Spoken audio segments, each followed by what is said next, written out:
রমজান উপলক্ষে গত ২ মাসে অতি প্রয়োজনীয় পণ্যের এলসি খোলার হার প্রায় ৩০০% পর্যন্ত বেড়েছে। বাংলাদেশ ব্যাংক বলছে ডলার সংকট না থাকার সুবিধা পাচ্ছেন আমদানিকারকরা। তবে ভোক্তা অধিকার সংগঠন ক্যাব বলছে সুফল পেতে রমজানে নজরদারি বাড়াতে হবে। অনুপ অধিকারী তরুণ জানাচ্ছেন বিস্তারিত। রমজানের সবচেয়ে বেশি ব্যবহৃত পণ্য যেমন ছোলা, খেজুর, ডাল ও চিনির এলসি খোলার হার বেড়েছে। বাংলাদেশ ব্যাংকের তথ্য বলছে গত সেপ্টেম্বর-অক্টোবরে আগের বছরের একই সময়ের তুলনায় কোনো কোনো পণ্যের এলসি খোলার হার ১১ থেকে ২৯৪% পর্যন্ত বেড়েছে।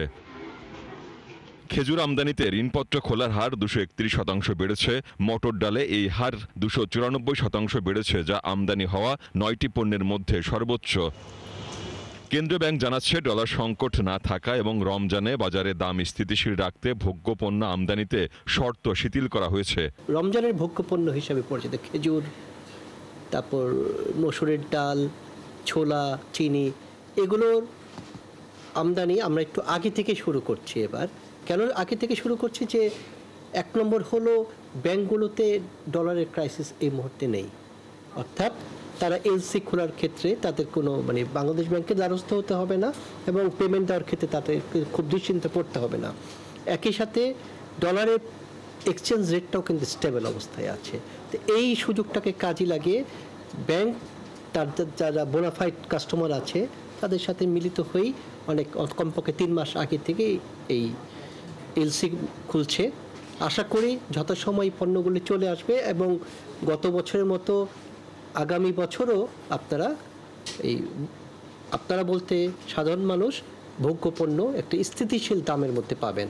তবে ভোক্তা অধিকার সংগঠন ক্যাব বলছে দামে যেন কেউ কারসাজি করতে না পারে তা নিশ্চিত করতে হবে। রমজানে সবাই জানে যে আসলে ব্যাপক পণ্যের চাহিদা থাকে, ওই সুযোগটা নিতে চায়।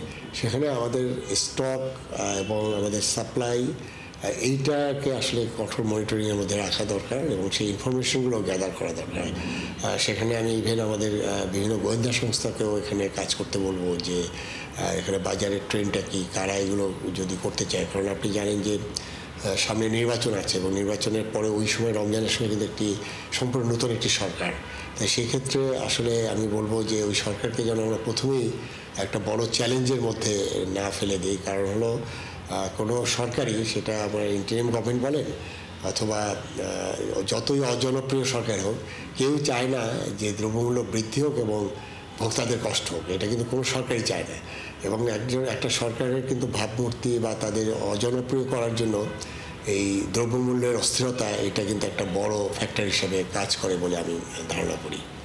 এবার ভোগ্যপণ্য ৯০ দিনের জন্য বাকিতে আমদানি করতে পারবেন আমদানিকারকেরা। খালাসের পর এই অর্থ সমন্বয় করার সুযোগ রেখেছে কেন্দ্রীয় ব্যাংক। অনুপ অধিকারী তরুণ, ৭১, ঢাকা।